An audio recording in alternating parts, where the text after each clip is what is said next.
What up, YouTube? Day 10 of my 30-day fast, man. 30-day mental strengthening fast. That's the whole purpose of this. I always say this. Gotta mention it again. It's not about me losing weight because I feel like I know how to lose weight. I know how to lose weight. You just work out. 20-minute abs for a month straight. Ab workouts, core workouts, 20-minute core workouts every day, nonstop for 30 days. Because once you get the fat off your stomach, that's really all you gotta worry. Get that fat off your stomach, you really almost there. Damn near over halfway there. But anyways, yeah.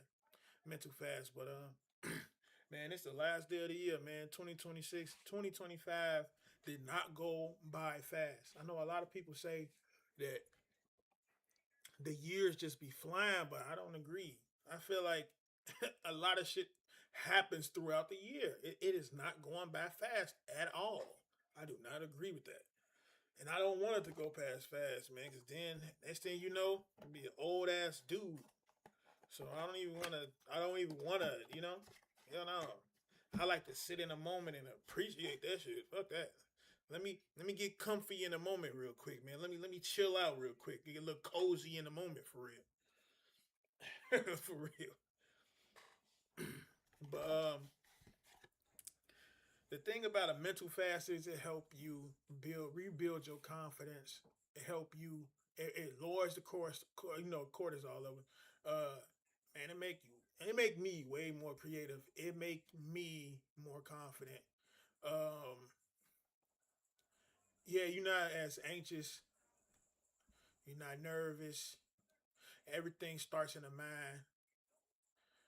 You can't go body first, then control the mind. No, it's control the mind first, and then the body follows.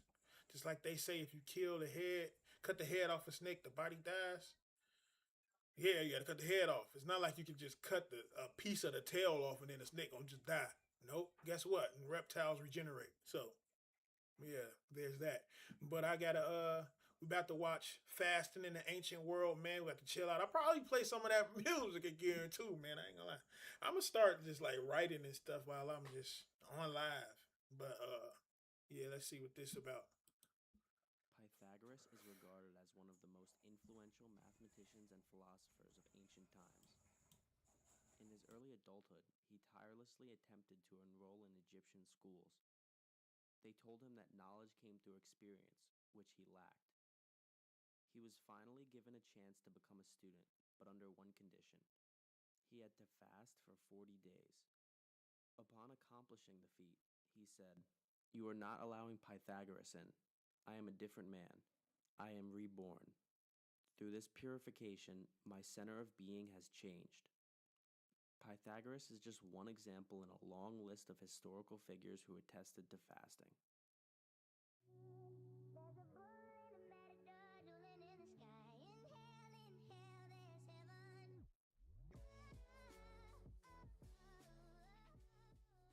It seems like fasting is a new fad.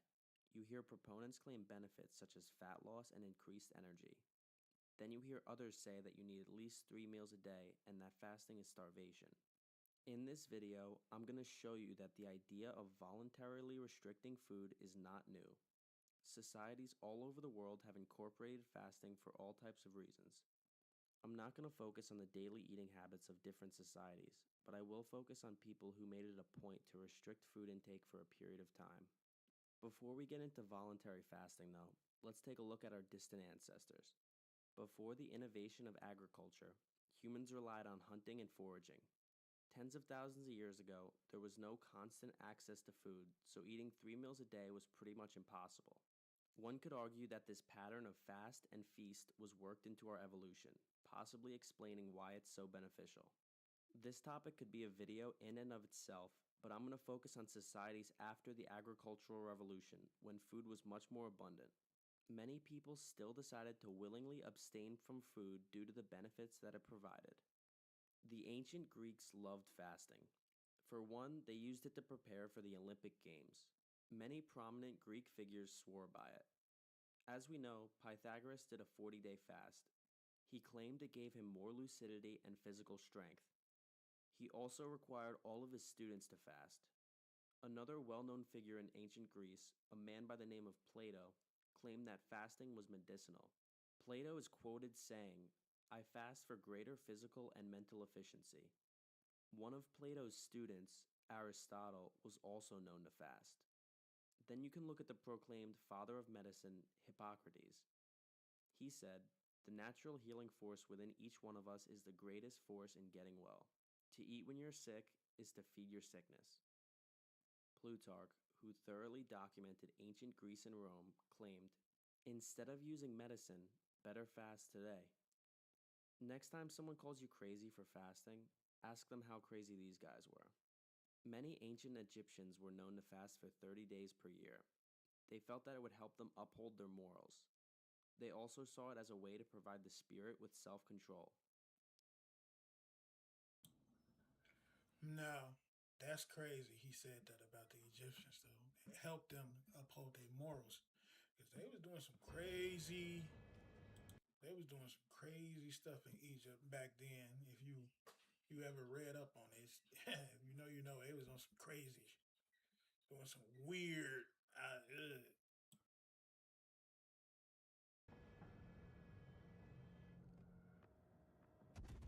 The Egyptians felt that it was a form of restraint that could carry over to other aspects of their lives. The Taita and Santhal of Africa had an interesting take on fasting. It is a tradition for the bride and groom to go on a fast before they get married. Native Americans were known to eat whenever they felt the urge, as opposed to having standard meals. They also fasted as a prayer for success before an upcoming war or hunt. Cherokee priests have described the endeavor as a means to spiritualize the human nature and quicken the spiritual vision by abstinence from earthly food. Further south, in the Incan Empire of Peru, fasting was seen as a way to atone for one's sins. In Celtic and pagan societies, fasting was actually a legal means to address a grievance. People would fast in order to protest a specific action. Those being protested against couldn't avoid the faster because they believed doing so would result in supernatural penalties. Pagans also viewed fasting as a way to become closer to the divine and cleanse the body. In ancient India, if someone was in debt, they could fast in front of their debtor to pay it.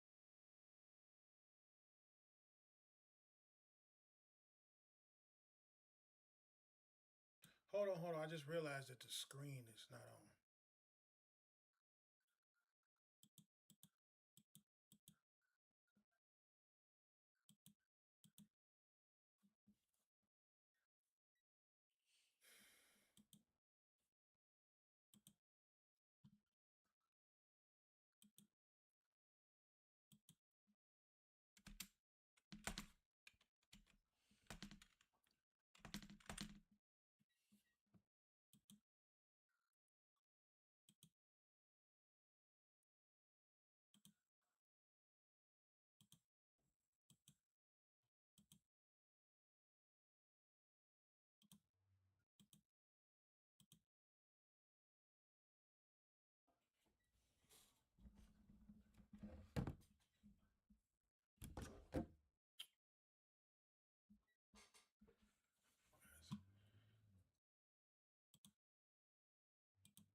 Many Indians still fast today during special occasions.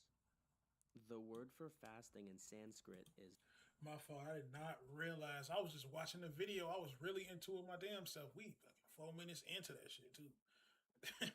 But I forgot to just. I didn't even notice the screen went on. Oh, my bad. Upavasa. Uppa means near, and vasa means to stay. This can be interpreted as staying near the Lord. In the Middle Ages, long fasts were highly valued by the church. It was even a requirement in order to become a saint. Then in the Renaissance, Paracelsus, known as the father of toxicology, was quoted saying, "Fasting is the greatest remedy, the physician within." To add to the list of historical figures who advocated for fasting, Mark Twain claimed, "A little starvation can really do more for the average sick man than can the best medicines and the best doctors." Ben Franklin had similar advice, saying, "The best of all medicines are resting and fasting." It's abundantly clear that fasting has its place throughout history. Many religions also incorporate fasting for spiritual purposes. Let's start with Christianity. There are notable fasts in different denominations of Christianity that go on during Advent and Lent. Christians believe that fasting is a way to elevate the spirit closer to God. To quote Luke 4, verses 2 through 4, where for 40 days he was tempted by the devil. He ate nothing during those days, and at the end of them he was hungry. The devil said to him, "If you are the Son of God, tell this stone to become bread." Jesus answered, "It is written, man shall not live on bread alone." In the Old Testament, people fasted to avoid God's wrath for a variety of reasons, either collectively or by themselves. To quote Exodus 34, verse 28, Moses was there with the Lord 40 days and 40 nights without eating bread or drinking water. And he wrote on the tablets the words of the covenant, the 10 Commandments. In Judaism, a full day of fasting is expected on Yom Kippur and Tisha B'Av.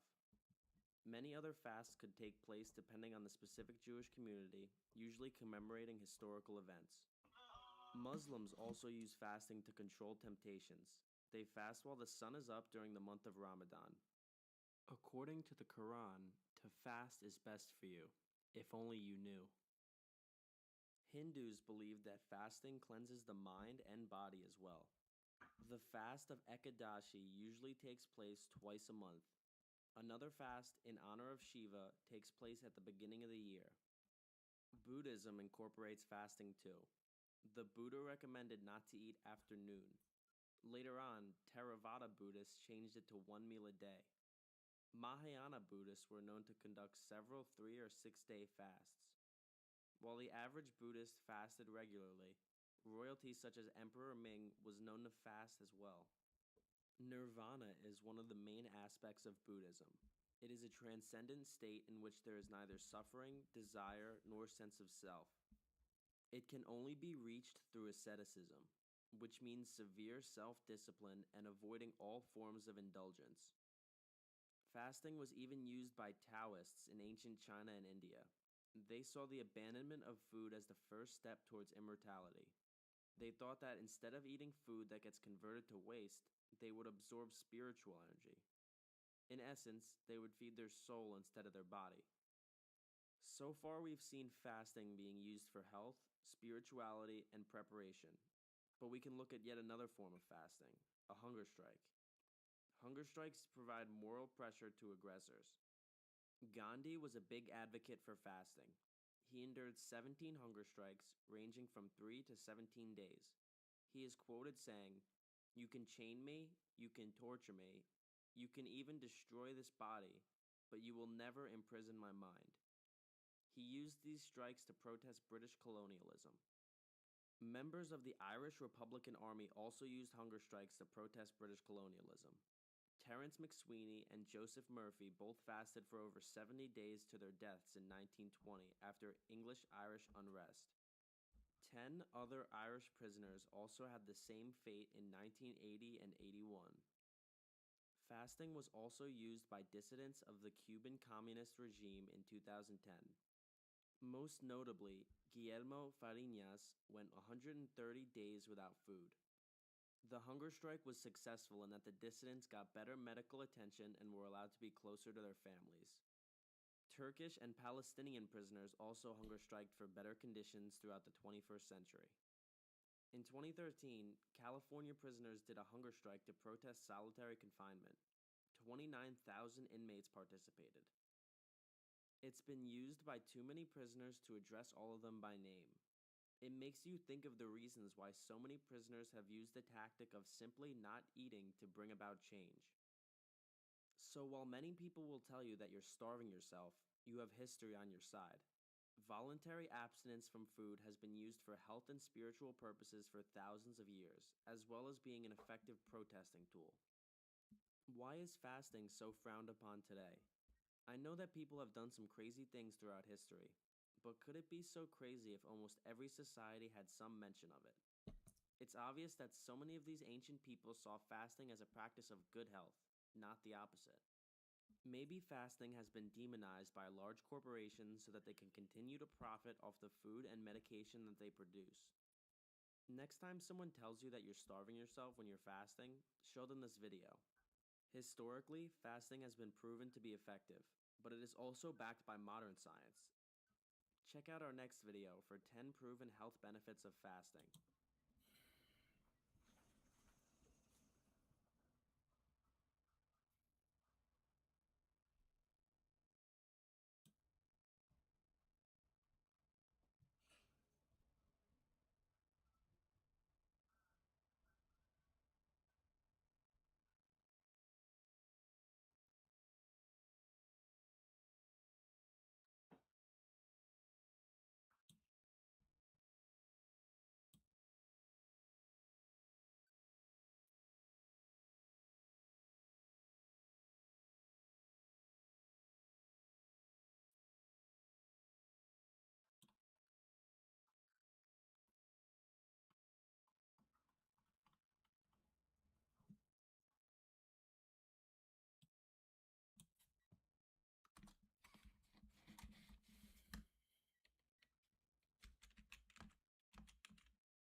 This place is called the Waterfall of Truth. The Waterfall of Truth?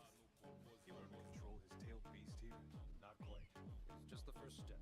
Sit down here and close your eyes now. So you'll see your true self. See my true self? That's right.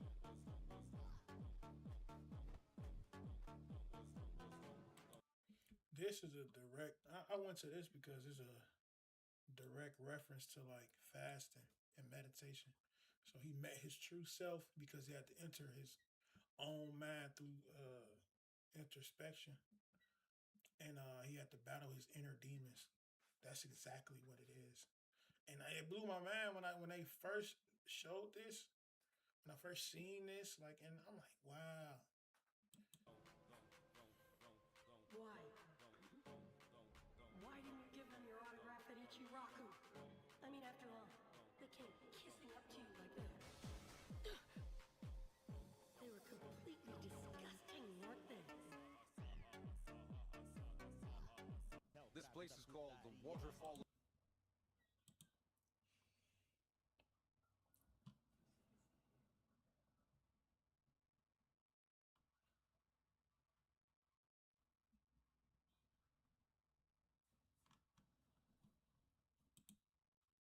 She couldn't afford traditional therapy, so she answered a few questions on Teladoc Health to match with the right.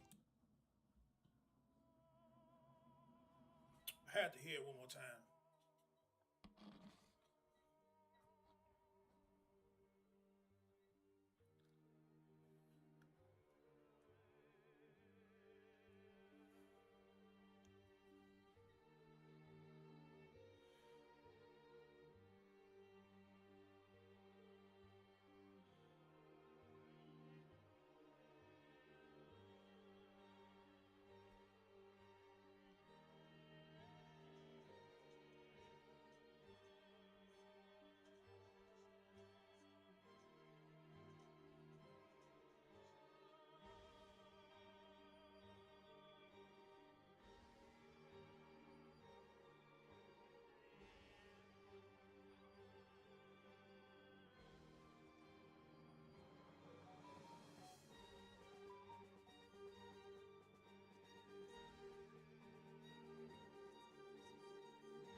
Happy New Year. See y'all tomorrow.